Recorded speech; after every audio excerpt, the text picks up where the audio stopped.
I want to first of all say good morning. Good morning. All right, this group is alive and well. My name is Renee Hardman, Senior Vice President at Bankers Trust. Today I'm also wearing a second hat, and that is Committee Chair for this year's Executive Forum. I had the honor and the privilege of working with a dedicated group of individuals. I'm going to ask that they stand and remain standing until all the names have been called. I do want to recognize the committee that worked so hard in helping put this together. Rona Baranovas from Walmart Blue Cross Blue Shield, Mary Bontrager from the Greater Des Moines Partnership, Mary Chapman, Ambassador for DMAC, Jackie Easley, Mercy Medical Center, Robin Jenkins, State of Iowa, Dick Reason, Career Resources Group, Nathan Ritz, Greater Des Moines Partnership, Claudia Shapel, DuPont Pioneer, and Angela Weekly, Veridian Credit Union. I want to give this group a round of applause for all of their help. And Nathan, I especially want to thank you so much for all that you've done behind the scenes with all the printed materials and getting everything together and all the small details that we know make this happen. So thank you, Nathan. I'd like to thank our sponsors, DuPont Pioneer, Greater Des Moines Partnership, Central Iowa Society for Human Resource Management, and Veridian Credit Union. We could not have been here today without all of their support and help in making this possible. Let's give them a round of applause. Also, a special thank you to our host, DuPont Pioneer, and particularly to my friend Claudia Shapel for all of her work on the logistics of this event, raising her hand and says, we have a beautiful facility that we'd like to host all of you here today. So Claudia, thank you. I want you to stand one more time as I share it with Jeff Austin. We thank you so very, very much. As I thought about today's discussion, I am reminded of a fun quote that I ran across from an anonymous source which says, quote, "We can learn a lot from crayons. Some are sharp, some are pretty, some are dull, while others are bright. Some have unique names, but they all have learned to live together in the same box." This discussion today will hopefully inspire each of us as colleagues to learn and live and work together in the same box. I'm convinced that this discussion will propel each and every one of us in this room to do just that. Our forum will be moderated by Jay Byers. When asked to serve in this role, I just have to tell you, Jay was so excited. You thought we was paying him $1 million. I'm like, it's a free gig, Jay. He still was excited. When meeting him and having a personal meeting with Jay, I really enjoyed that he said one of the things he wanted to get out of this was to personally learn himself more strategies about diversity and inclusion. So I thank you, Jay. Jay is Chief Executive Officer for the Greater Des Moines Partnership. The partnership, as many of us know, is the regional economic and community development organization serving over 4,700 businesses and 20 affiliate chambers of commerce in central Iowa. Byers currently serves as the American Chamber of Commerce Executives Board of Directors and was named by this organization as 40 under 40 rising stars of the chamber world several years ago. Jay serves on many boards and commissions, too many to list. Let's give a warm round of applause and a special thank you for Jay Byers, who will be our moderator for today's meeting.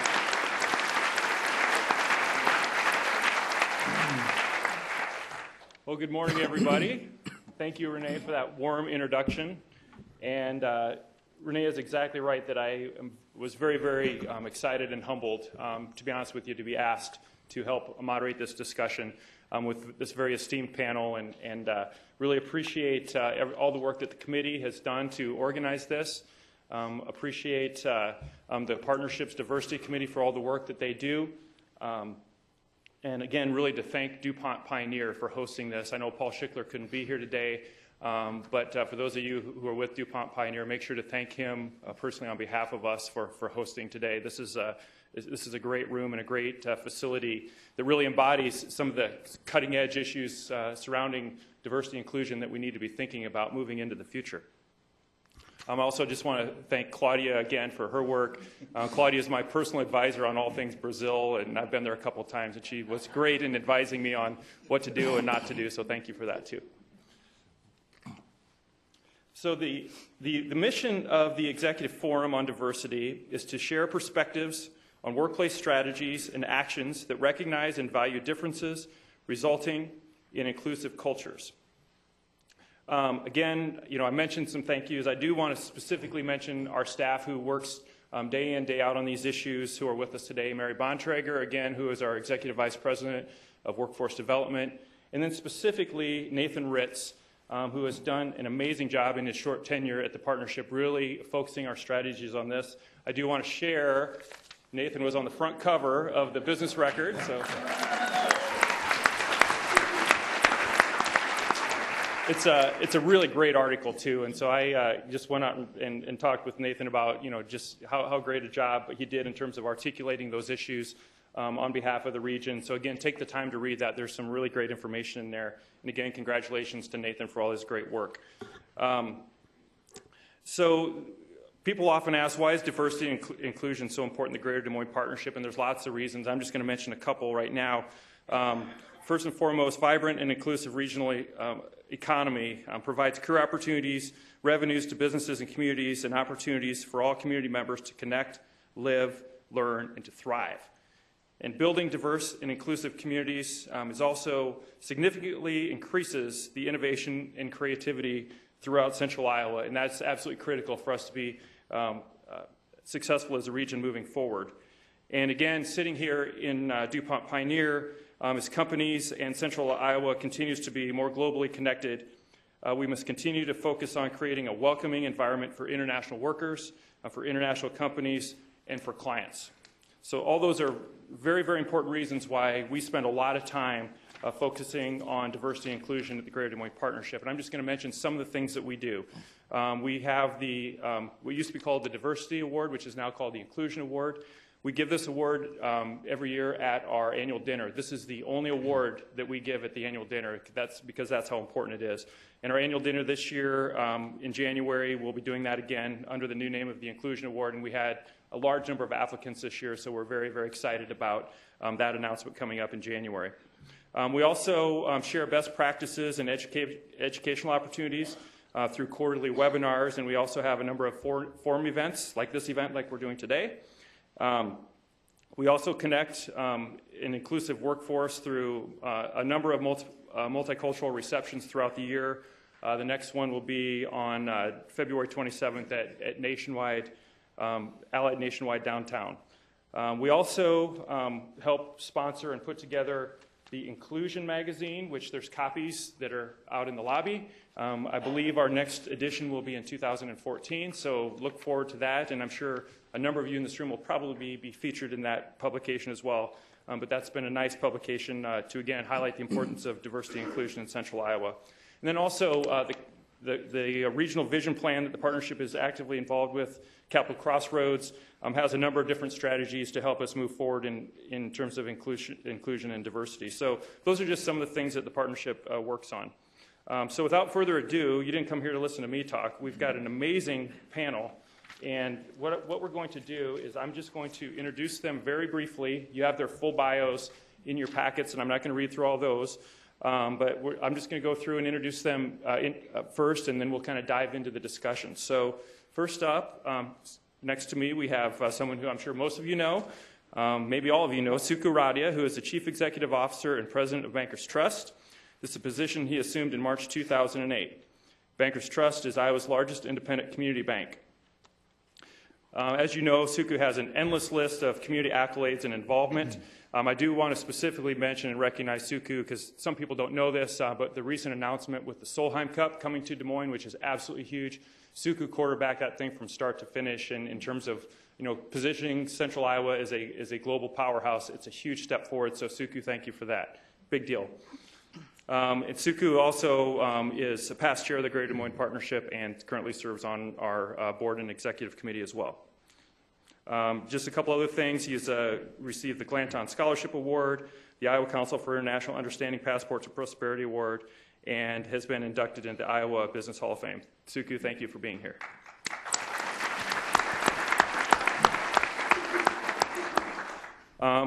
Next up, Dr. Angela Walker Franklin became Des Moines University's 15th president in the spring of 2011 and has worked in higher education for more than 20 years. Since becoming the president of Des Moines University, Dr. Franklin has completed a new strategic plan, beginning with updating the university mission and vision statements. She has reorganized several administrative units and embraced change in restructuring the university clinic to become a better resource for the training programs as well as the surrounding community. One specific honor I just want to mention is that Dr. Franklin was honored by the African American Museum of Iowa in Cedar Rapids as an African American history maker. Dr. Franklin, thank you for being with us today.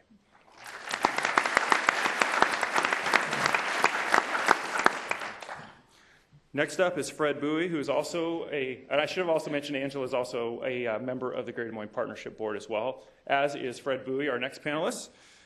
Fred is president of Keystone Electric Manufacturing Company. The company manufactures protection and control switchboards, medium voltage switchgear, and turnkey control centers. These products are used in the generation, transmission, and distribution of electric power. The company serves the electricity utility industry throughout the nation.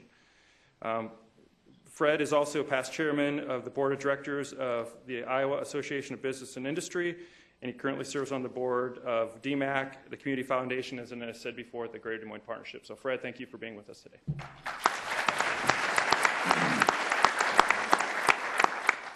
Next on our panel, our guest from out of town, who we're very excited to be here, who we're very excited to have with us today, is Avid Modjtabai.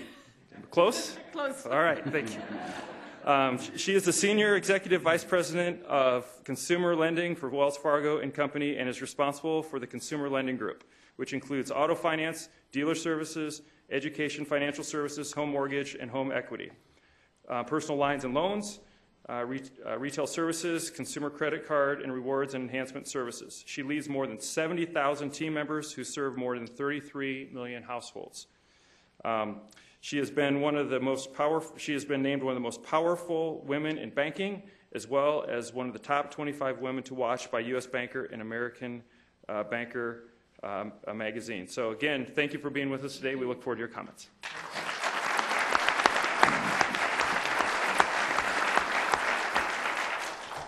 And finally, our host today, Jeff Austin, who is with DuPont Pioneer. He serves as the Vice President of Business Planning, Communications, and Market Intelligence. Austin is responsible for business planning frameworks and process development for DuPont Pioneer and for Ag and Nutrition. Also, global market intelligence, which includes market economics and competitive intelligence, long-term agricultural market opportunity discovery and incubation, global communications, and also investor relations. Jeff was recognized in 2011 by strategic and competitive intelligence professionals for excellence in strategy and competitive intelligence. Jeff, thank you for hosting us today.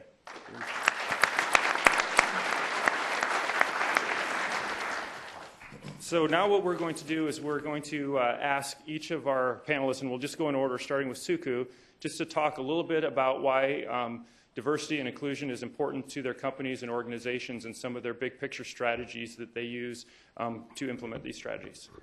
All right, very good. Thank you, Jay. First of all, I really appreciate being here. And secondly, I know many of you have probably heard this line before. I took a look at my name tag, and then I compared it to this one. And this one says Suka, S-U-K-A. And I immediately thought about the fact that in the original version of spell check, Suku Radia came up as Suck Radio. So I've been called a lot of different things, but I just wanted to make sure that everybody understood it's Suku, S-U-K-U. It's just 4 letters. And since Dr. Franklin is on my board, she's probably about ready to tell me to really address the question as opposed to, digressing. But Jay, thank you for the question. I think let me just talk about diversity and inclusion in a different context than your question for a moment. I take diversity as, really the wide range of differences that exist among people. So if you have an organization that had 100 white males, they would still be diverse because they might have different religious, socioeconomic backgrounds, etc. So you could still have different lifestyles, etc. So I think of diversity as perhaps being the noun and inclusion as being the verb. And inclusion is really talking about proactive behaviors. What sort of a work environment are you going to create? So, it doesn't necessarily mean just because you have a diverse organization that you have created an organization that is inclusive. I think I come back to saying if you have inclusiveness, that means that every employee feels valued. And I'm not sure that employees can contribute to value unless you have an organization that is inclusive.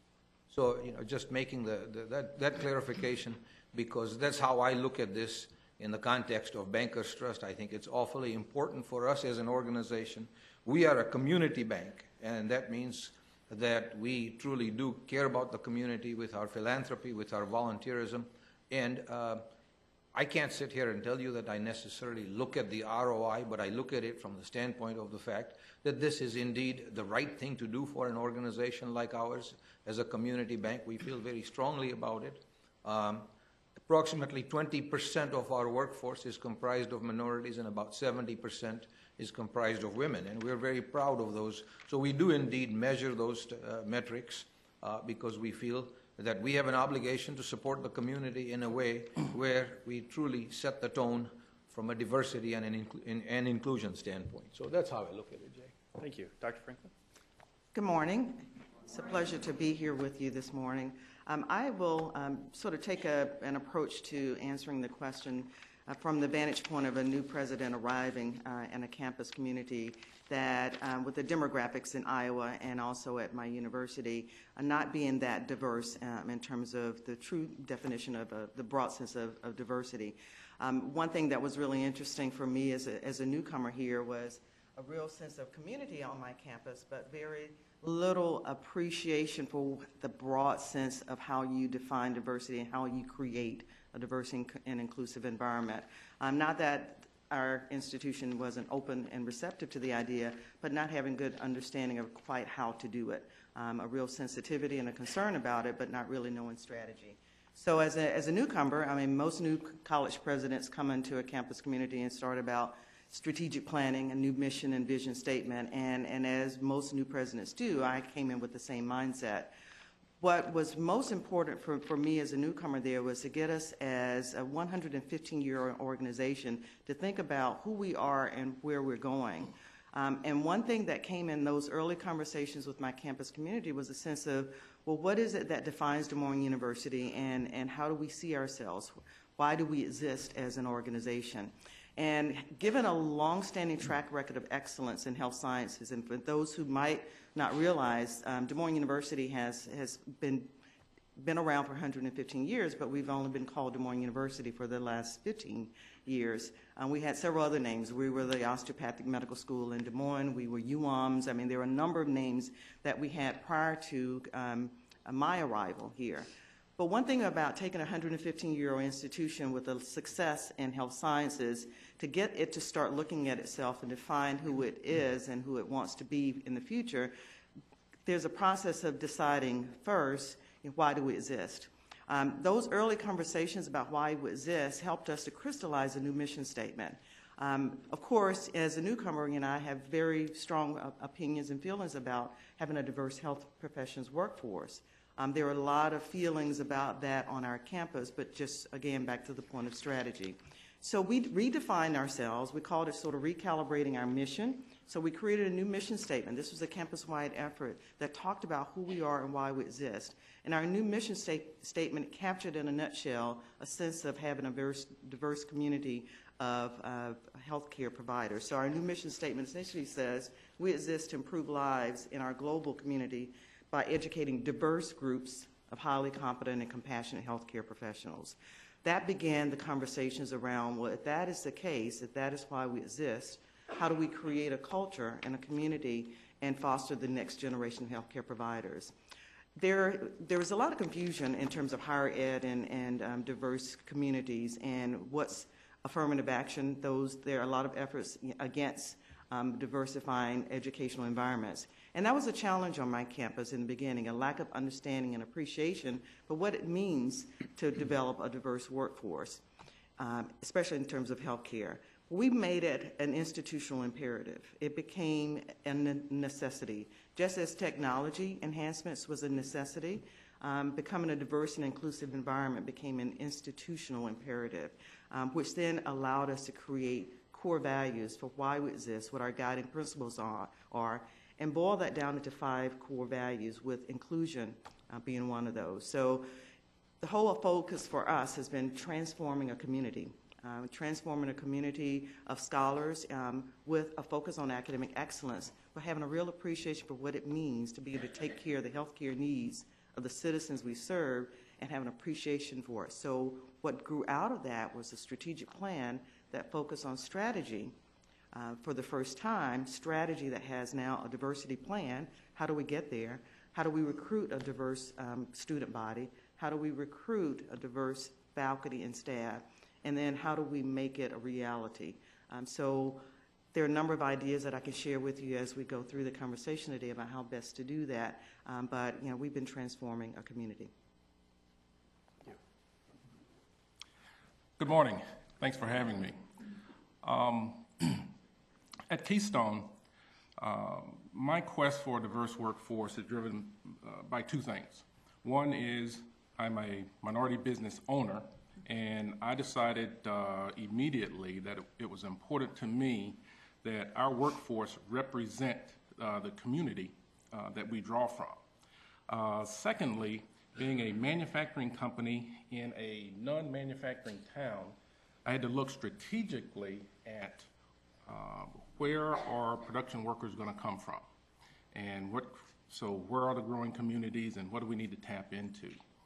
So when I first started with the company 17 years ago, there was me and 2 other people of color in the business. We had about 30 employees.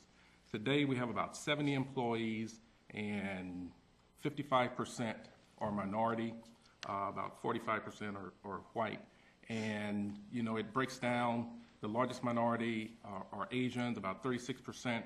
I think about 36%. Blacks make up about 12%. African Americans and Africans make up about 12%. And we're about 6% Latino. Now, this objective we laid out very early, and it has paid dividends as we have grown, because we implemented a policy of hiring through employee referrals, and most of the employees that we hire come through employee referrals. We get a very, very good pool of candidates in that way. About a couple of weeks ago, we just completed a wave of hiring. We sought to add about 5 people in the production area, and we received about 35 applications, strictly through employee referrals. And what we find is that we get good applicants, we're able to maintain our culture, and it's worked out very, very well for us. So my quest is, again, twofold. One is a personal desire to reflect the makeup of the community, and second is the recognizing where future employees are going to come from. Well, thank you for having me here as well. It's really a pleasure to be with you, and thank you, Jay, and the partnership for hosting this forum. I'm also going to make a small digression as Suku talked about his name. So my name is Avid, and probably 2 or 3 times a week I get letters in mail that says, Mr. David Modjtabai. Somehow someone assumes that I've misspelled my name and I've miscommunicated my gender. Now, with that context, in terms of how we think about diversity and inclusion at Wells Fargo, we think that to be one of America's great companies, it's really, really important to have diversity and inclusion ingrained into everything we do. And it's been a commitment that we've had as a company since we opened our doors in 1852. And in fact, we have a copy of a booklet that was written in 1988 that was called The Instruction to Our Agents.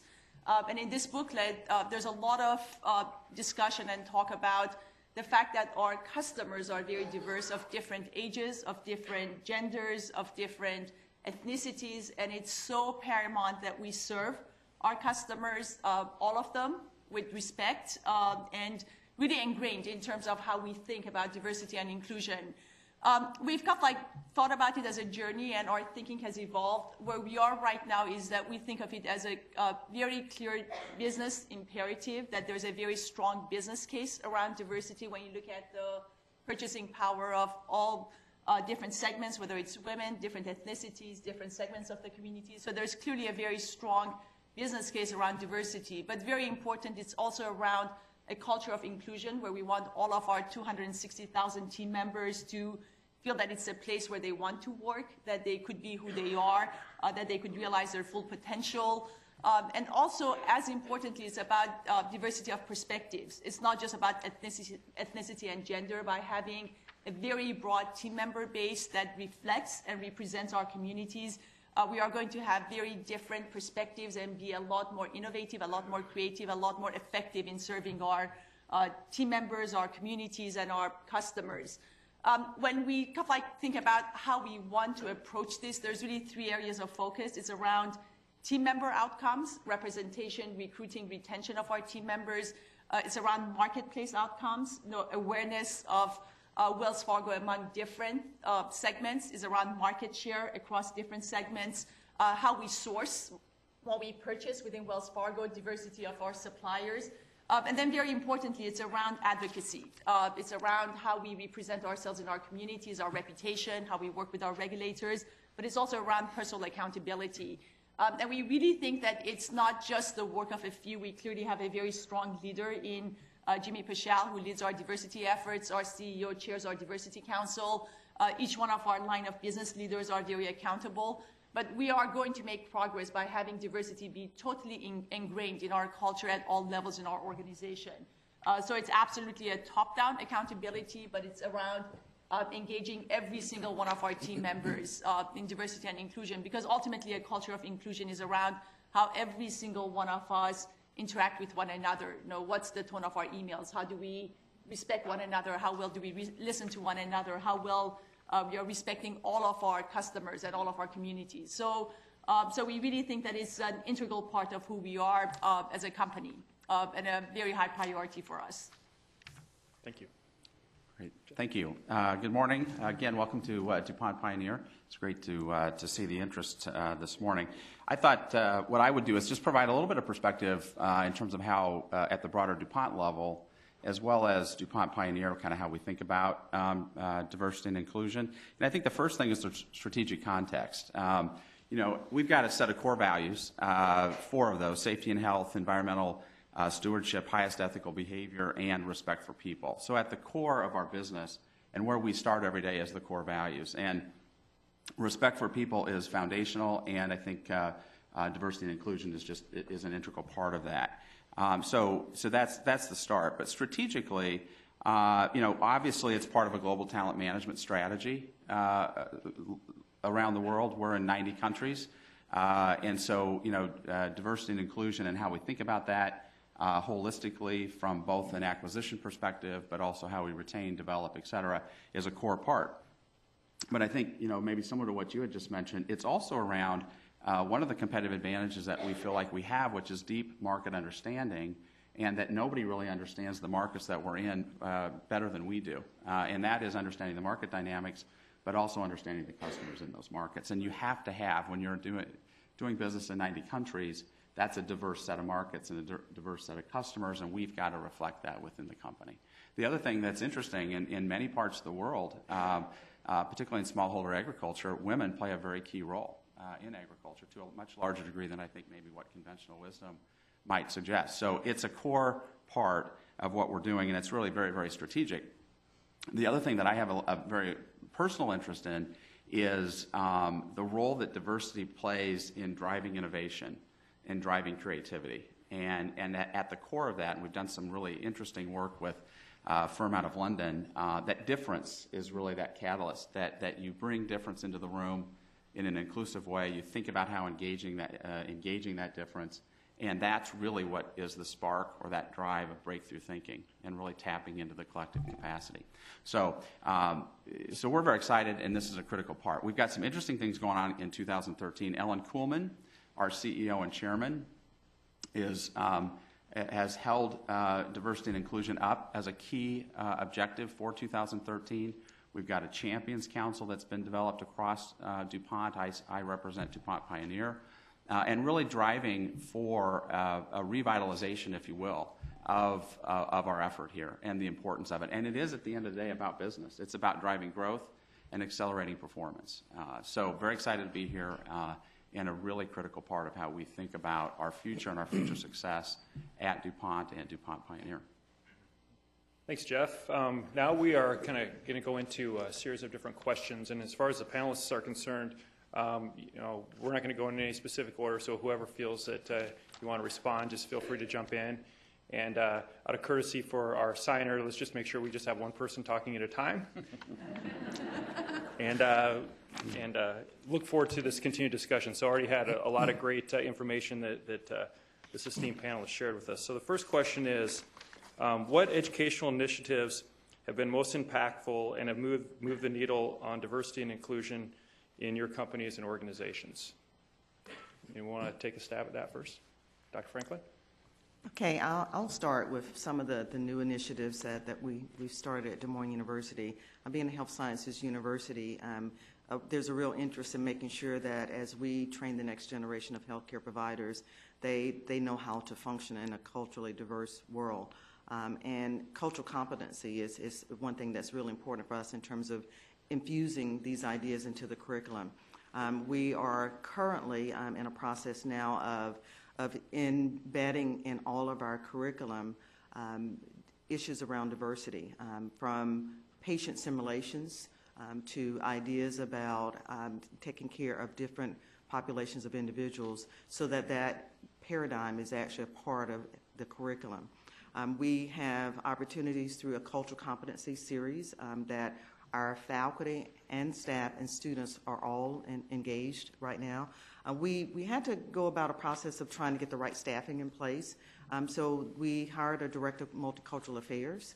We have a new director of a Center for the Improvement of Teaching and Learning, all focused on working with the faculty. So there's a big faculty development piece to this as well, to make sure that our faculty have the sensitivities to having a diverse population of students in terms of the manner in which they go about learning, but also the impact that that diverse group of students will have on the patients that they will be serving. So a cultural competency series is a big part of a new initiative that we've just started. We have a pipeline program in place. When I first arrived, we had a program for students with interest in health careers, and it was by design to be for minority and disadvantaged students to come into a summer program to be exposed to careers in health professions. But there was a sense of, well, we can't find the minority students to be a part of the program. And that's typically through efforts of just sort of posting an ad to wait to see who applies that you end up with that result. So we've been very proactive and engaged in a new approach to recruiting minority students into our pipeline program called Health Pass. So that's another new initiative that now has a broader impact by going out and more targeting different individuals who might benefit from being a part of a program like that. So those are just two of some of the new initiatives that we have on campus that impact faculty, staff, and students in terms of training. Avid. So within Wells Fargo, we actually have clearly a number of formal programs, and similar to Des Moines University, we have a curriculum of diversity courses across a broad range of competencies. So clearly, a number of programs around awareness, but very importantly, it's around building skills and practicing skills, role modeling skills, and cross-cultural competency. And one of the things that I'm really proud about of the business that I'm involved in consumer lending, we actually do track how many of our team members are taking advantage of some of this curriculum. And just this year, 99% of our team members within consumer lending have taken the 2 primary courses that we offer through the curriculum.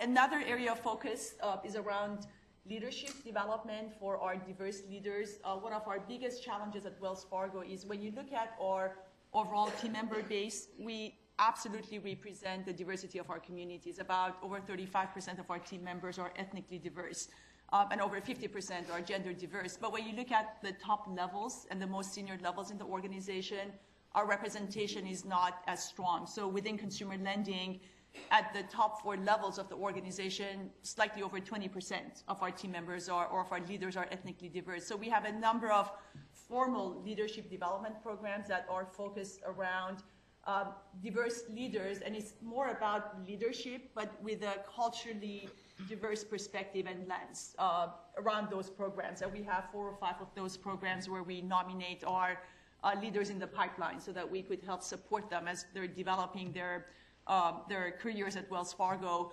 But as effective, if not more effective, are some of the informal programs that we offer, and one of them is around mentoring.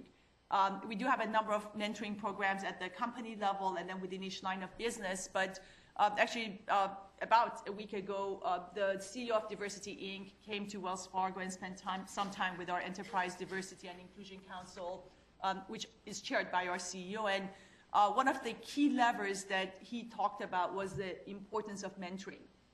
And that we really need to, and one of the takeaways from that discussion is that even though we do have a number of mentoring programs at the company level focused around our diverse talent and pipeline of diverse leaders as well as within line of business, we really need to augment that focus around supporting our diverse talent and diverse leaders with the support, the sponsorship, and the mentoring at a much larger scale that we had done previously.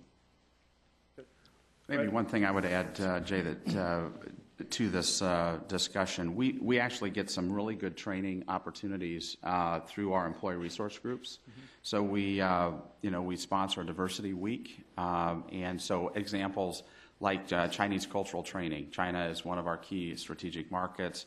Our Asian network offers a cultural training offering. Cultural food festival. There was an Allies in the Workplace by our LGBTA group. Lieutenant Governor Kim Reynolds came as part of the Women's Network to talk a little bit about balance and some of her experiences as she's maneuvered her way through the political world. So that's another great opportunity. So it's really coming from our resource groups as a source of insight and training. Yeah. Fred? One of the common threads that you'll hear throughout my remarks this morning is my personal involvement in driving the diversity objectives at our company. And when you lay out to the expectation to managers and supervisors that we want to hire the best people we can find, but we also want our employee pool to reflect the community that we work in, most don't understand how to do that. They're conflicted. So that involves me being personally involved in every hiring decision, performance reviews, any disciplinary action, and certainly any termination.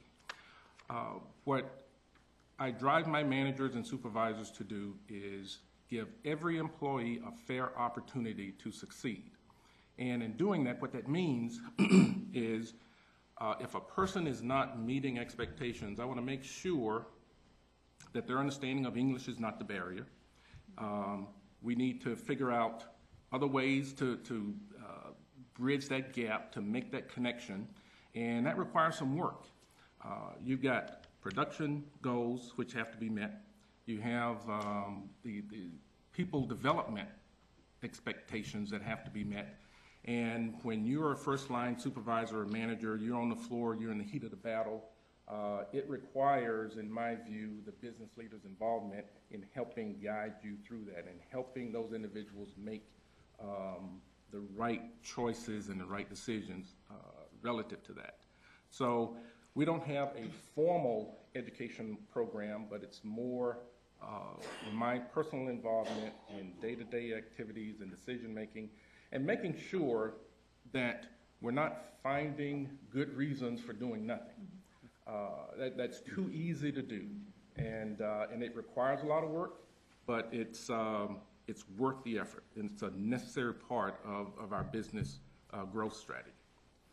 When it comes to education initiatives, at the very onset, for our new employee orientation, I personally spend the first hour with our new employees instilling in them a sense of our culture and our philosophies. One of our 5 core values explicitly speaks to diversity. We also have a fairly comprehensive affirmative action plan. We provide an executive summary of that to every single employee annually, and they're required to become familiar with it, and they're also required to pass an online quiz. The other thing we do is we provide some sort of a learning opportunity, at least on a monthly basis, and we also make sure that we have 100% participation in any given year, because we think that's awfully important. We also have a really good mentoring program that has taken off extremely well. And clearly, no question about the fact that the whole diversity training matter is an expensive undertaking for an organization our size, but we believe it's so vitally important that we want to make sure that our employees fully understand that the tone at the top is such that this is part of our DNA, and ultimately a portion of the merit increase and a incentive comp for every employee does have a diversity component. Thanks.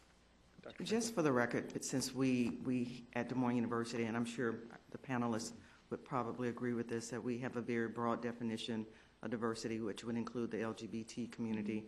And I just wanted to offer up another idea. Safe zone training is something that we really embrace on our campus, and all of our faculty, staff, and students.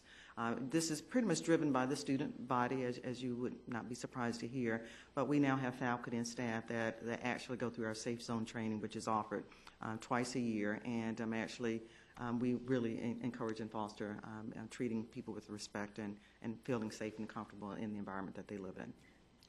Lots of great ideas. The next question we're going to move into, and Fred touched a little bit about this on this issue in his opening remarks, but what have you found to be the most effective strategies in recruiting diverse candidates to apply and to hire, and also in terms of retention of diverse employees? What have been those strategies that have been most effective in your organizations and companies?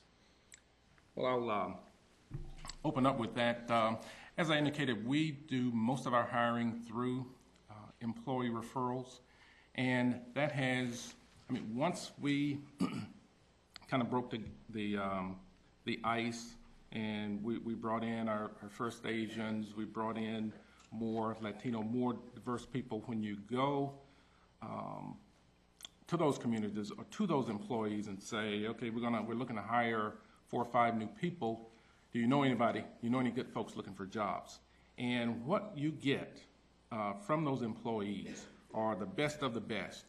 What we found is an employee will not refer a friend that they don't think will do a good job. We also found that they are harder. They're harder on those individuals than our supervisors are. And that's created, some issues that we've had to work with. But the employee referral program has worked out tremendously, and there's no monetary reward for it. At one point, we thought of placing a bounty, a $50 bounty or something like that, but the response has been just tremendous. And the only thing that we have to manage from that standpoint is you'll get out of balance, and so we have to manage that a bit.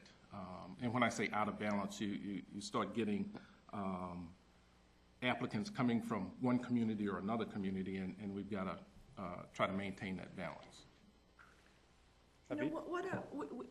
So when I think about recruiting at Wells Fargo, it's become one of our bigger priorities in the more recent years because, frankly, as I talked about, our diversity representation challenge at the most senior levels. One of the great things about the company, but at the same time a challenge around diversity and inclusion, is that we have a lot of promotions from within. You come to a Wells Fargo meeting, and one of the first things that people talk about is, my name is so-and-so, and I've been with the company 30 years. My name is so-and-so, and I've been with the company 35 years, which is a wonderful aspect of our company, but at the same time, it makes it a lot more challenges as we think about recruiting and changing representation at the most senior levels. In a faster timeline, it becomes, because we're basically looking at our pipeline. So we've looked at a number of strategies around how do we interfere with the process. One is within the company, as openings become available, making sure that every single position is posted, that we leverage our team member network groups in terms of identifying and sourcing candidates. When we go through our talent review process, which is a fairly structured annual process where we sit down with our CEO, we have discussions around our talent pipeline. We're talking about the diverse talent in our pipeline. What are we doing to make sure that we are supporting them, we're sponsoring them, we're making them more visible to other parts of the organization, because Wells Fargo is a very large organization. So if we have diverse talent in consumer lending, how do we make sure that wholesale group is aware and knows that talent? We, each of the business leaders, take accountability to make connections for the diverse leaders within the company with other leaders across the company. So I reach out to my colleagues and make sure that our diverse talent within consumer lending actually have time, FaceTime with other leaders within the company so that they could get to know them. But as importantly, it's about making sure that we could have the right connections with outside sources, and especially at the more senior level. So we started a program called the Talent Ambassador Program, where we are expecting all of our business leaders and department leaders and the top 100, 200 leaders within consumer lending make connections with other diverse leaders across our industry, not just within Wells Fargo, so that when we do have openings at the most senior levels, we're not just going to our internal talent pool, but we are reaching out across the industry and across the country so that we could connect and identify with a broader range of diverse talent, and it's proven to be extremely successful. Over the last 2 years, we were able to recruit 3 of our senior openings through the connections that we made and the networking that we made through the Talent Ambassador Program. And right now we have probably another 10 or 15 talent outside Wells Fargo across the industry that we know very well, that we are connected with, that as our openings become available, we could broaden our candidate pool and make sure that we do have a very diverse set of talent pool, and we are recruiting the best talent from a very diverse candidate pool. Jay, a couple things I might add. One of the things that we have done, we've historically had what I'd call kind of more of a manager-led acquisition process. And so we've gone to a little bit more of a centralized approach with a real keen interest on understanding and really looking at the slate of candidates as we have openings, so that we are ensuring that our core process is creating a slate of candidates. You know, there's always a little bit of tension in the room when you talk on this topic. Well, do I somehow not pick the best candidate out of the slate, and do I need to be somehow a bit biased towards diversity? And I think that what we're saying is absolutely not. But let's make sure that our processes are generating the diversity in the slate of opportunities and candidates that we're looking at to select from. So that's one thing I would add. The other thing that we've been doing a lot of is you think about once you get diversity into the organization, what happens then? So we've been doing a lot of what we call internal labor market analysis and really understanding traditional career paths within the organization, and what do those look like, and how do diverse talent, or how does diverse talent get into those career paths? So really understanding how to maybe manage that a little differently, but as well create alternative paths that can get and ultimately lead to diversity at the more senior levels in our organization. So, you know, someone said it earlier, it really is about being intentional. I don't know that there's a silver bullet here, but I think it really is around accountability, around embracing and having this as a core, and then, you know, getting after what's actually happening inside the organization with talent. Great. Suku? Okay. As an organization which is very local, and as I mentioned earlier, a community bank, one of the things we found that has worked extremely well is we feel very connected to the various ethnicities in the community, and our philanthropy and our sponsorships exceed about $1.5 million annually. So we feel that again, what Fred's point earlier about word of mouth, people understand we embrace, we are very open, and that has worked extremely well for us, without a doubt. We also launched a management trainee program, and as part and parcel of that, to the earlier point about Wells Fargo and seniors at the senior level, like to see more in the way of diversity and inclusion, and the same type of thing exists in our organization. So that training program, I'm absolutely convinced, is going to get us there over the longer run. We also have a leadership academy, again, the same types of things. So there are a number of initiatives, but the ultimate validation for us is that when we take a look at our attrition, if somebody is going to walk across the street to another organization, what sort of attrition rate do we have in that context? And that runs just right at 2%. So at least we feel that with the size of our organization, something is working right. And obviously we have to think about this on a very, very regular basis. simply because of the fact that we do happen to live in a community where our numbers are clearly quite a bit different than what the community's numbers are. So you do have to work at it on a very regular basis. I was just going to add that my organization is a very small workforce in terms of faculty, staff, full-time employees. We only have about 320. And just in the 2.5 years that I've been there, we've only gone from about 7% to 9% ethnic minority in terms of the demographics here. I want to shift gears a little bit and talk more about recruiting students. Some of you may be in organizations that actually are academic institutions that have a real challenge of recruiting minority students. The focus that we've taken at Des Moines University is really to begin with attitudes, perceptions, and some stereotypical thinking. You can't really move the needle to change and embrace recruiting a diverse group of students to your campus community if you have perceptions that somehow doing so might lower standards. So you got to tackle the attitudes and perceptions first, and that has been an education in and of itself. There's also perception that we're in Iowa and we can't necessarily get minority students to come to Iowa. And as a new president, it's kind of interesting to have some of my faculty tell me, well, I don't know how we get them here because, it's hard to get minority students here. And I said, well, I came, and I'm here from South Carolina. So it's really been an interesting dynamic shift. And there also the sense of, can we really do that? And as I mentioned earlier about concerns around some of the affirmative action challenges, to how higher ed goes about doing its work. My campus really had some distortions in there thinking about what you can and can't do. There was a perception that you can't actively recruit minority students because it's profiling. Racial profiling, and so we had to kind of dispel some of these myths and ideas about what you can and can't do. We've made reference to the Glanton Scholarship Program, which is a wonderful scholarship initiative for encouraging minority students to come to Des Moines University. But unfortunately, when I arrived, we were leaving the Glanton dollars on the table because they weren't there. The students were not recruited, as opposed to going out, taking those dollars and actively recruiting. So we changed the approach so that the deans got the money on the front end, so that they can go out and actively recruit students to come to Des Moines University. And what makes a difference for a minority student to consider coming to a university that might not be that diverse is a sense of feeling welcomed, appreciated, and respected.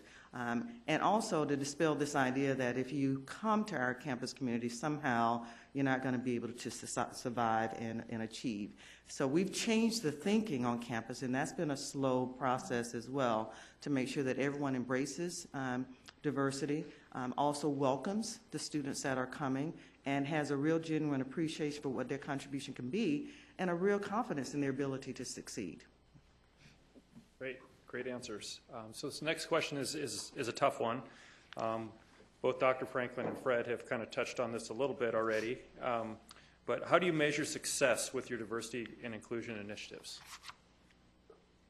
Avid? I think it's really important that any organization has a shared view of outcomes and what success looks like, because it's really hard to measure good intentions. And when you look across organizations are people, and I'm confident that everyone has great intentions, but if it's all just about activities and intentions, then it's really hard to drive results.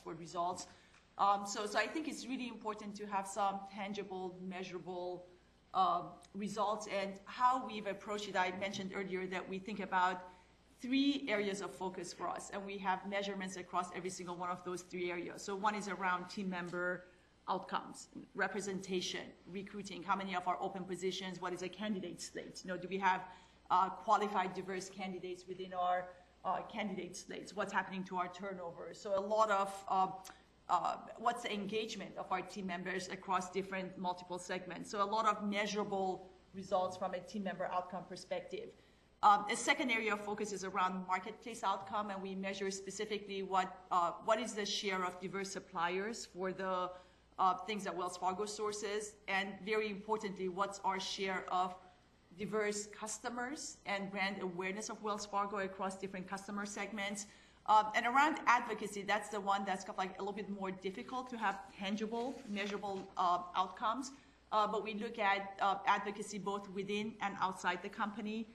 From a leadership perspective, how engaged are our leaders in terms of mentoring, in terms of sponsorship, in terms of working with team member network groups, and then how are we connecting with organizations outside Wells Fargo that's around diversity and inclusion. So we've come up with very specific, what we call a diversity and inclusion dashboard.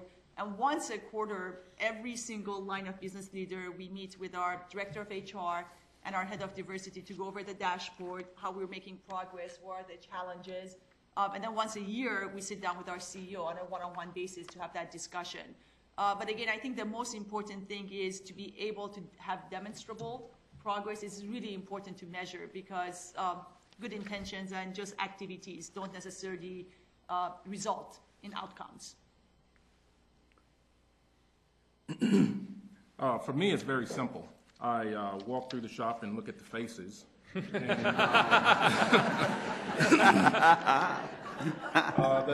the second thing, and this is probably the most telling indicator for me, is when we get employees referring others who already have good jobs.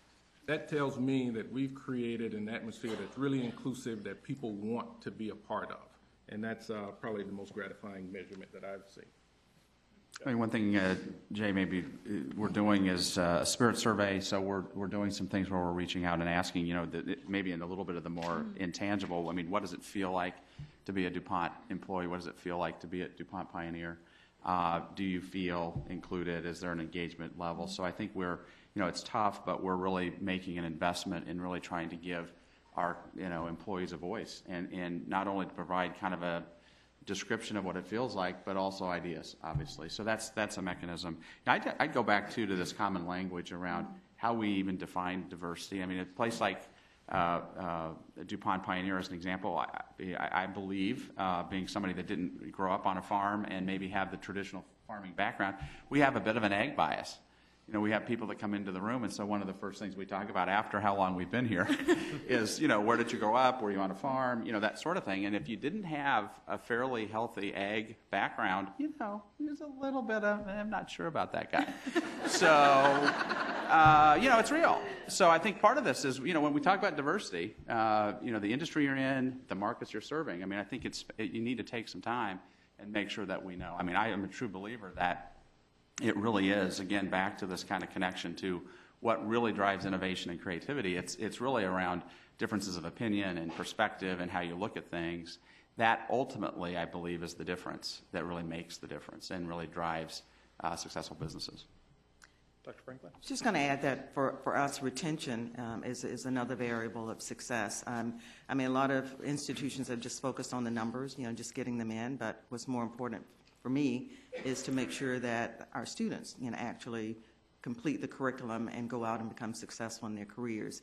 I have to give my own personal bias about some of the stereotypical thinking that we've had, and it's not just in my university, it happens in other places too.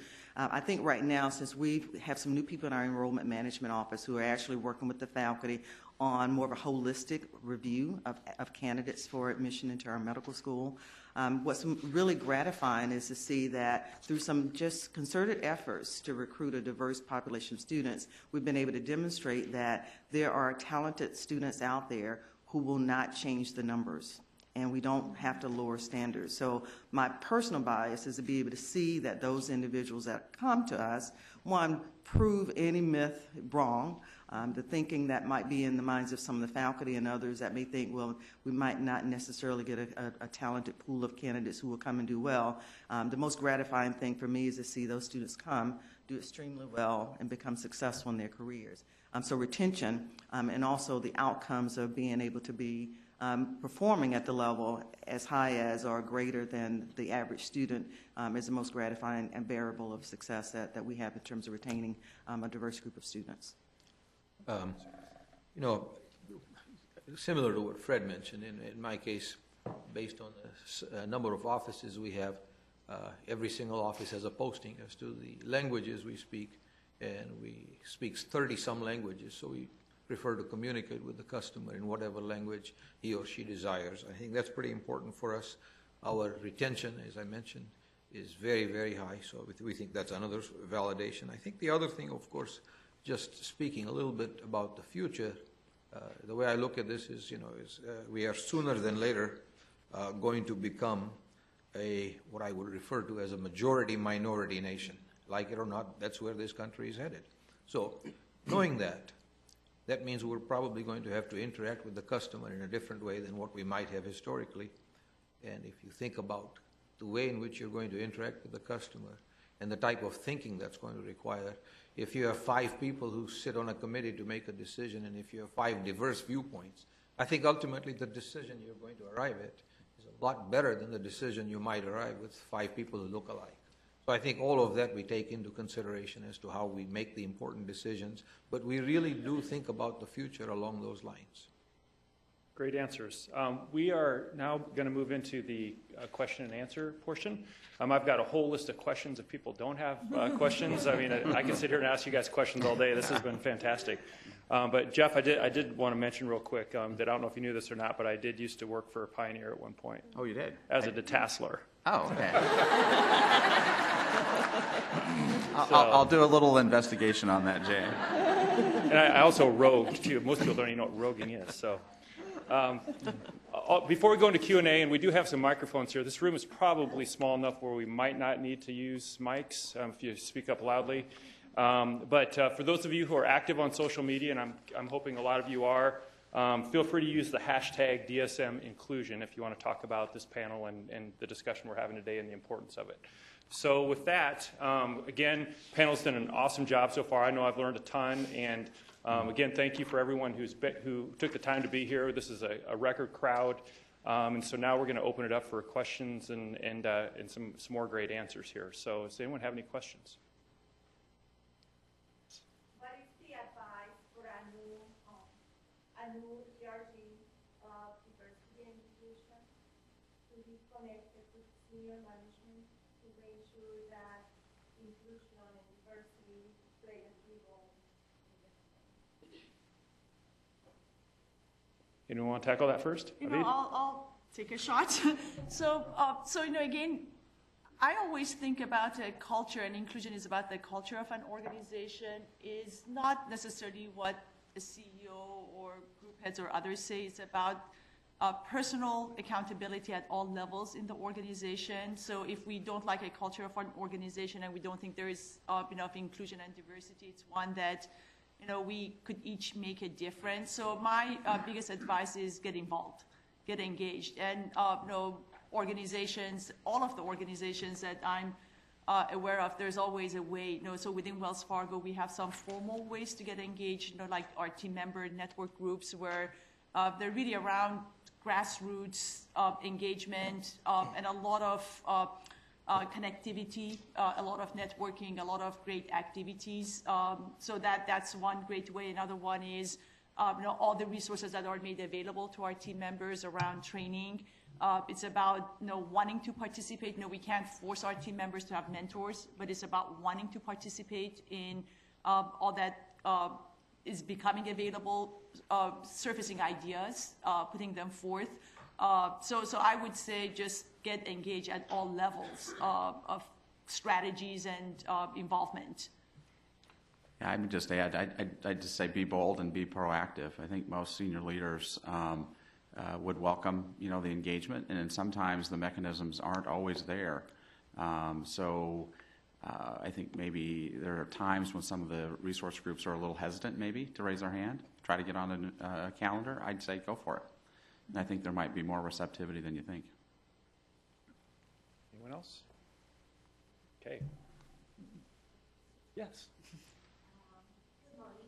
My name is Lopez, and my question is, what is your program to pass that hat on?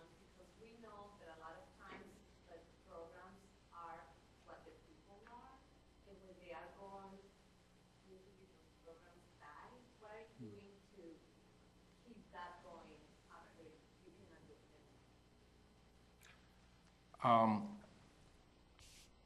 I'll try to address that one first, and that's very, very applicable to my situation in that I've been in the company for a while, and I'm trying to work my way out of the day-to-day operations. And one of the things that I'm doing is working with my operations manager. And this is something that we do one-on-one on a personal basis, have a lot of very open and direct conversation about that in terms of what I do, how I do it, and what I expect as I pull away from the day-to-day operations. So my approach is to develop that key manager who's going to continue to carry the flag forward. Just going to add that I think it's really important that it becomes a culture of change within the entire community. A lot of organizations will just hire that one person that's the diversity officer, and it's that person's sole responsibility. It has to be much more than that. It has to be a part of your mission statement. It has to be one of your institutional core values. It just cannot be embedded in one individual. It has to sort of permeate the entire community of individuals that you serve. I was going to answer the earlier question by talking about the fact that I have the luxury of being in an environment that has a lot of young people. And if you think about, a different dynamic and a different mindset in the next generation, they're very open and inclusive. Inclusivity is a big part of what they're all about, that they're helping to drive the message, because we now have groups of students that come to us to say, what more can we do to get the faculty to come to this, or what more can we do to get the staff to embrace this? So having that mindset infused throughout the entire campus community is the most important approach, because individuals would come and go. Your diversity plan should not go with them. Yeah, I would echo the same thing. It's about teamwork at the end of the day, and you have to institutionalize it. I always tell our executive team that I hope someday when I retire, it'll be a Friday, and then on Monday they're going to say Suku who, and I hope I've forgotten. That would be the ultimate in being institutionalized. So I really do believe that it shouldn't die with an individual, and that's why I think it's pretty important to institutionalize it. Any program that's successful needs to be institutionalized. Great question. You have a question too? Okay.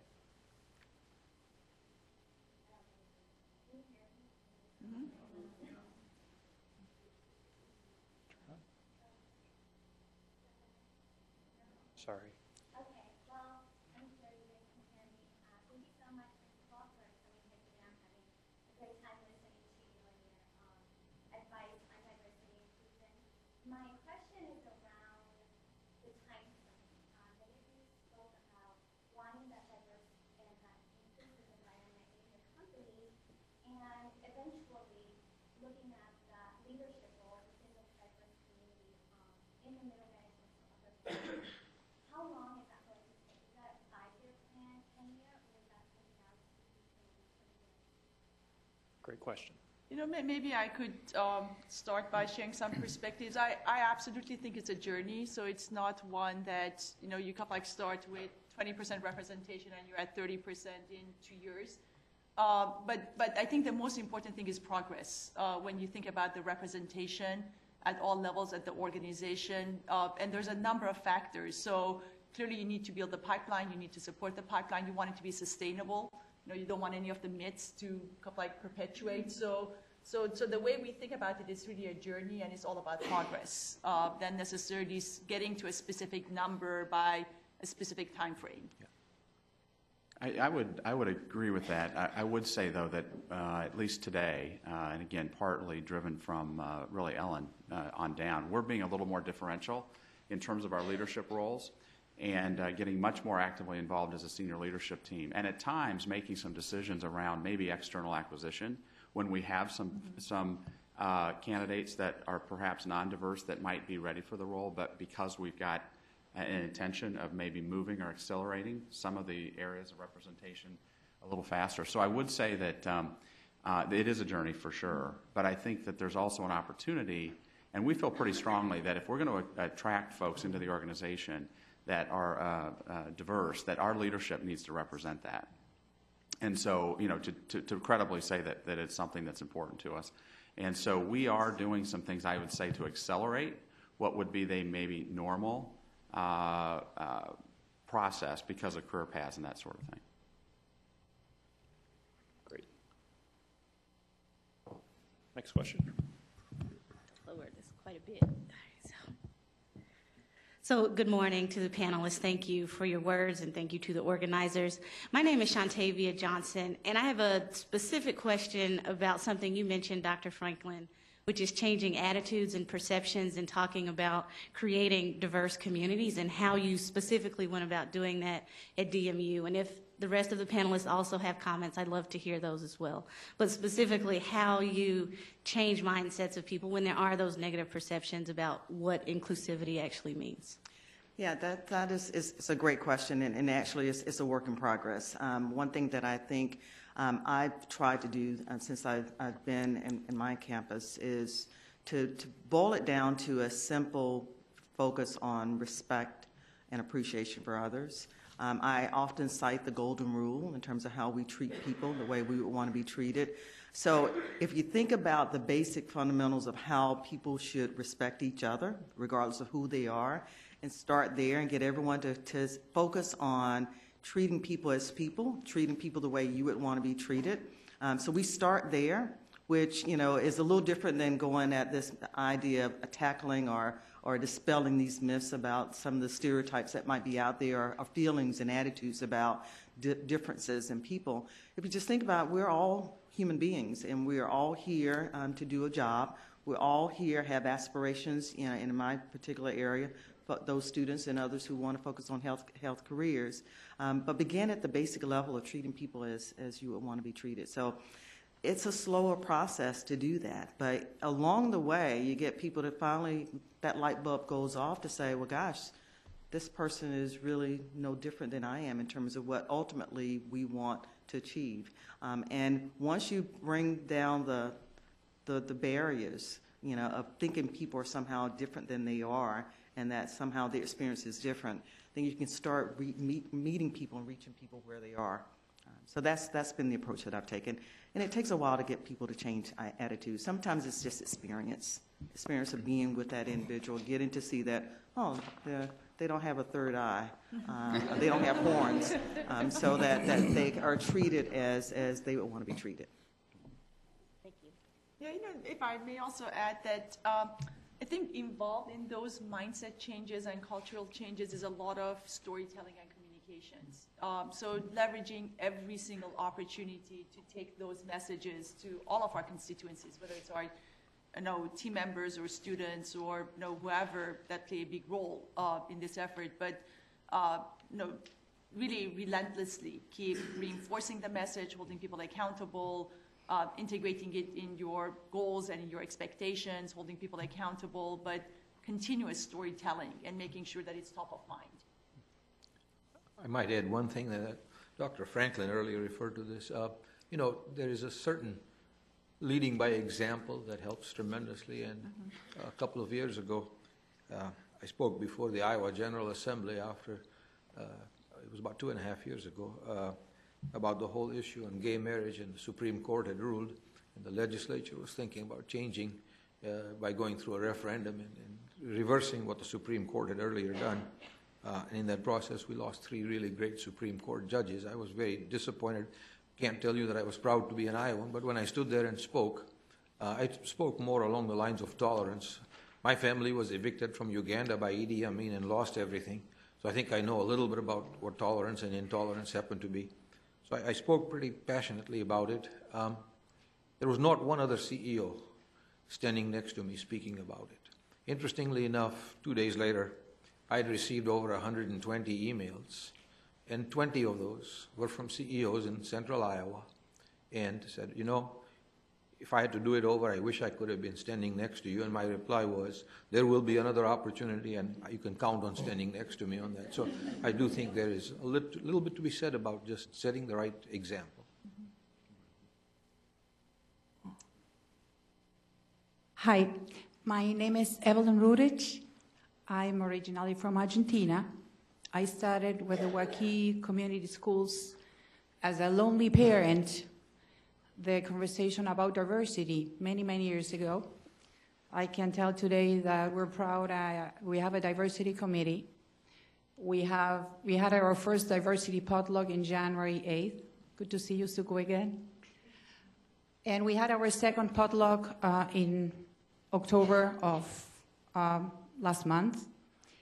how do we continue creating the interest and going deeper down on the school system in Waukee, where diversity is a minority, although we're getting many, many families from other countries. We're getting lots of Arabic languages and Vietnamese languages.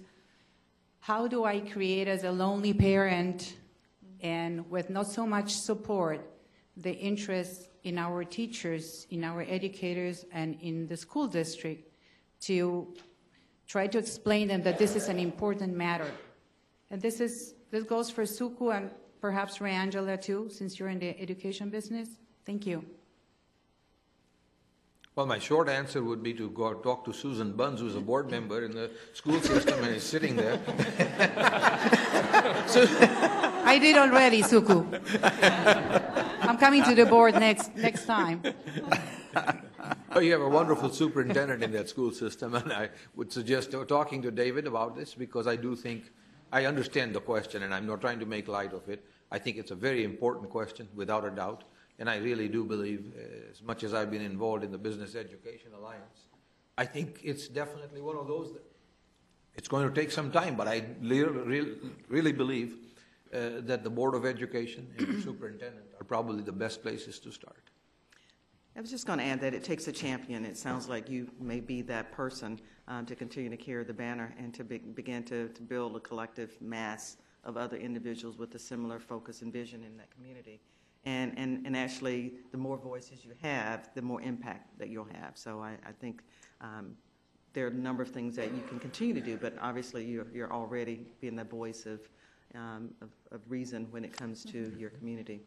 So I just encourage you to continue to do that and find others like you who will continue to have voice. Thank you.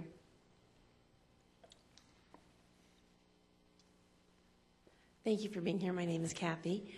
And my question has to do with, in the next few years, we're going to have a shrinking workforce as the baby boomers go away and the smaller population comes into being of work age. And I'm wondering whether diversity and inclusion has encompassed yet in your training and mentoring the unique populations that would be candidate sources, like parents returning to work after they've raised children. I think there's a perception out there that they don't know how to use computers and have had no experience. There are also, I've been a job developer, so there are the people like retirees coming back, people who are ex-offenders re-entering the workforce, veterans, people who are medically, physically and mentally challenged. Are those kinds of things also part of that discussion, or is it more of those traditional larger group organization, geographic and gay lesbian issues? Are those the primary categories of I think you're making a really good point, because I think it's really important to define diversity in the broadest sense. And absolutely, when we talk about diversity, disabilities, veterans, retirees, those are all labor force and segments that we think about very broadly. So it's not just what's being defined by law as a diversity, but it's a very, very broad definition of diversity. Working mothers, I'm like a working mother myself. So it's a lot of, a very broad definition. I think it's what's really involved in thinking about diversity strategies and driving towards these strategies. Any thoughts on how advocates for those categories could increase the visibility within the organizations that you work? We do a number of outreach within, like I could speak to Wells Fargo. So within Wells Fargo, we absolutely have, there are a number of organizations outside the company and team members within the company that are very much engaged. But we like the same outreach approaches that we have with other segments, ethnically diverse or women segments. We have that with the disabled communities, with the veteran communities. So I think the strategies are no different than the strategies that we have across all segments. Thank you. I just want to speak to that for a moment, if I may. You probably saw the front page of the paper with the home base initiative yesterday that Governor Branstad was speaking about. I think that's going to be a pretty important initiative, especially with the number of veterans we have returning back to this country. I think that's important. I also think there are a number of other initiatives in terms of training where there are needs, where people might be laid off here, but they can be trained in an area where there's a shortage. And I think the Central Iowa Workforce, all of the initiatives, the partnership, I think that's another very, very important piece. And I think the other thing is that if you look at the data, the demographics before the Great Recession, I've seen that there was going to be a critical workforce shortage in Iowa. And I think in that context, immigration reform, we have to grapple with it at the national level, whether we like it or not. That's really, really an important issue facing this country. Yeah, I would just add, I mean, I think business has got to continue to get creative about this. I mean, our biggest constraint to our growth plans as we go through every year is people. You know, can we get the kind of talent, the kind of capability, knowledge, and skills that we need to really drive the growth that we see, particularly in some of the emerging markets, but also here in the U.S. as well. So I think there is an increasing flexibility and creativity and looking for it. It's both a challenge and an opportunity to maybe go after this talent acquisition in new and different ways. And if I could just add one thing, you mentioned ex-offenders, and that is a pool that we tap into, and what we find is there are tremendous resources in that pool. They come with some unique challenges, but as a manufacturer and looking for people who want to come into a manufacturing environment and work on the shop floor day in and day out, gets to be a growing challenge. And we found that that ex-offender pool to be a really good resource for us. There's a lot of good training that comes in, and you're paying for that training, so you might as well take advantage of it. Now, I apologize. We only have time for one more question, but I'm hoping our panel has some time to stick around and have some one-on-one discussion as well. And so we'll go with our final question, then we'll reserve just a couple minutes for any closing remarks that anyone might have. Hello, my name is Holly Gray, and I really have enjoyed the conversation. It's been fantastic. Good job, fraternity brother. Anyway, my question is really around, it's obvious the panel gets it. I mean, you guys are all over it. But you represent different sizes in organizational culture. And within every culture, there's that subculture. And you get it at the top level. But what are you doing to drive it at the lower levels? What measurable accountabilities is that manager maybe 3-4 levels down undertaking in his or her division to really buy into the idea of inclusion? And if you could just speak to that, that'd be fantastic. I can tell you very quickly from my experience is it's not a concept that that people grasp easily. You have to drive it, and you've got to really take them by the nose and lead them through that process. And once you've got a couple of successes under your belt, then the light starts to come on. And I think the biggest roadblock is just in knowing how to do it and getting comfortable in doing it. And get a few successes, and then it starts to come. And I think you touched on a really, really important point, which is you have, for this effort to be successful, you have to drive it deep into the organization.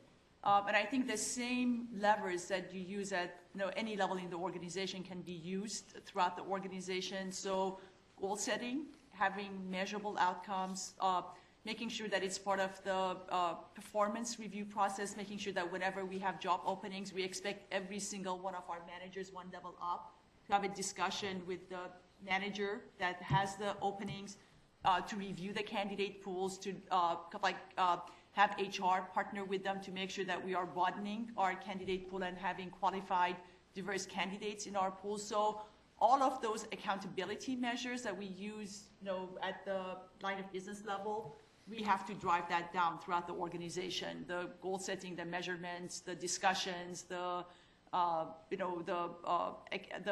sponsorship, all of that, getting them engaged in the mentoring programs, getting them engaged in the team network groups.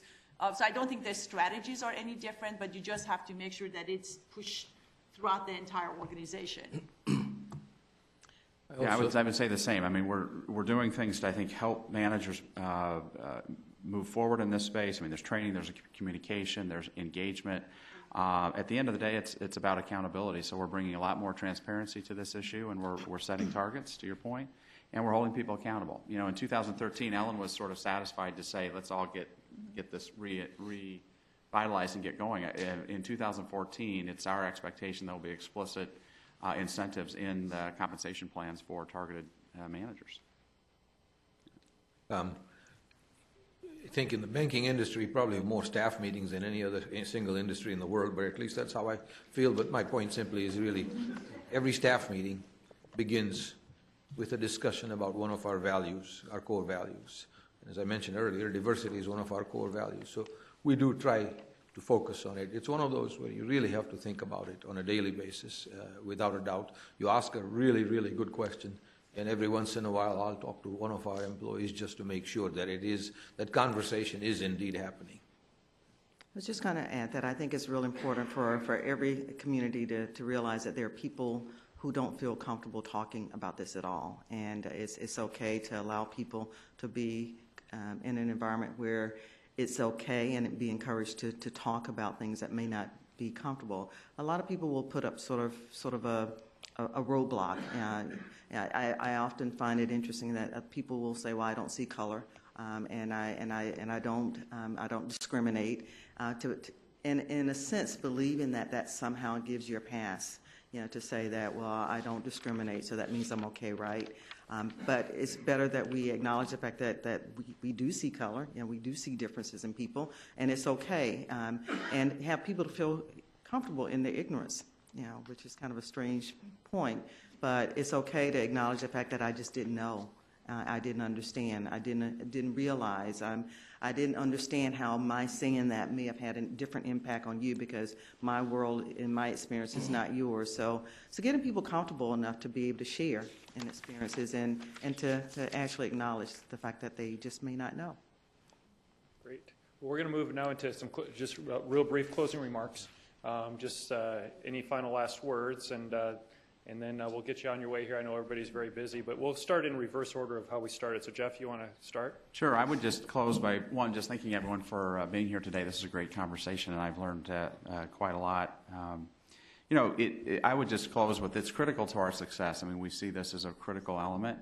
We're working hard at it. We've got a ways to go. It is a journey, but it is an absolute fundamental, and it's something that we're going to have to do well to continue to be successful.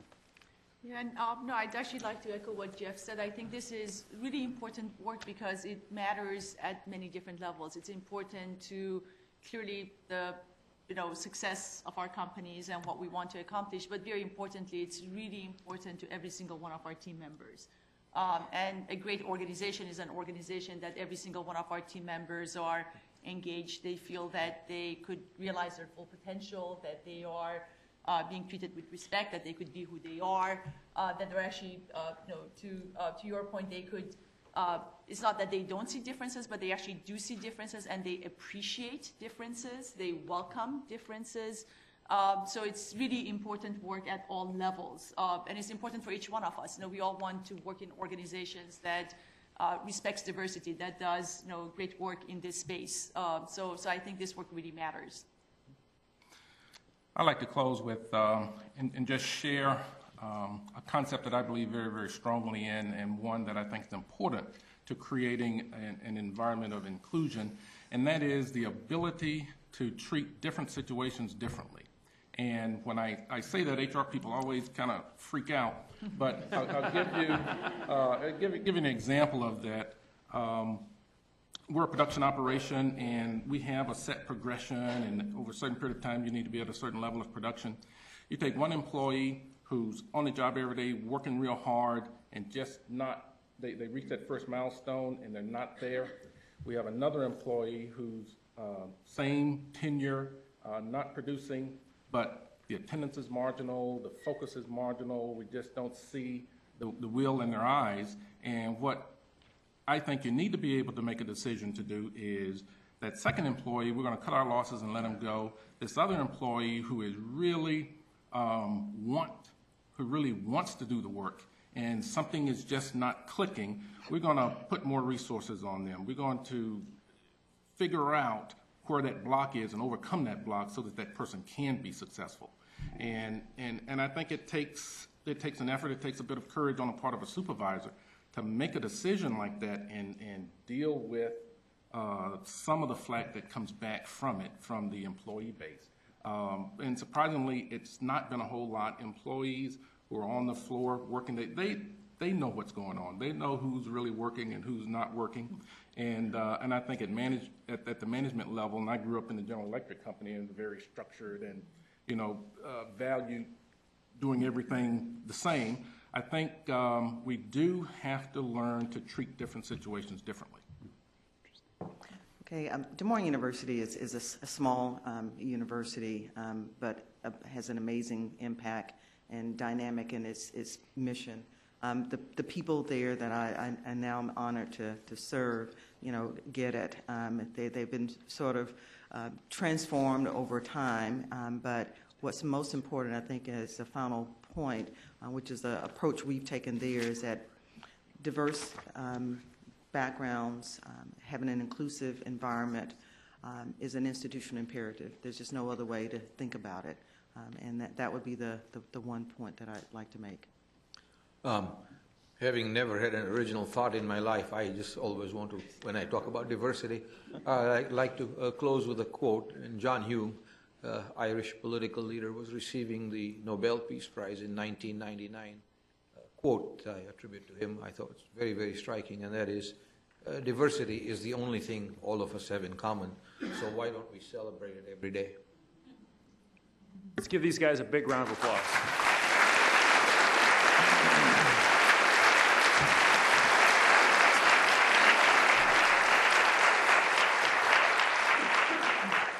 Thanks again for all of you who came today. I also, again, want to thank Mary Bontrager from our staff, Nathan Ritz from our staff, and also Holly from our staff who's doing photos today.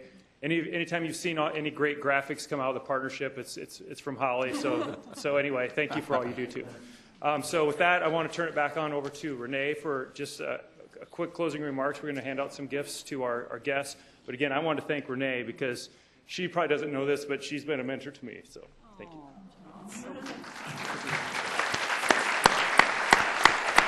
Thank you, Jay. As Jay has indicated, we'd like to thank our panel with just a small token of our appreciation and give them a beautiful plaque that has different international flags displayed.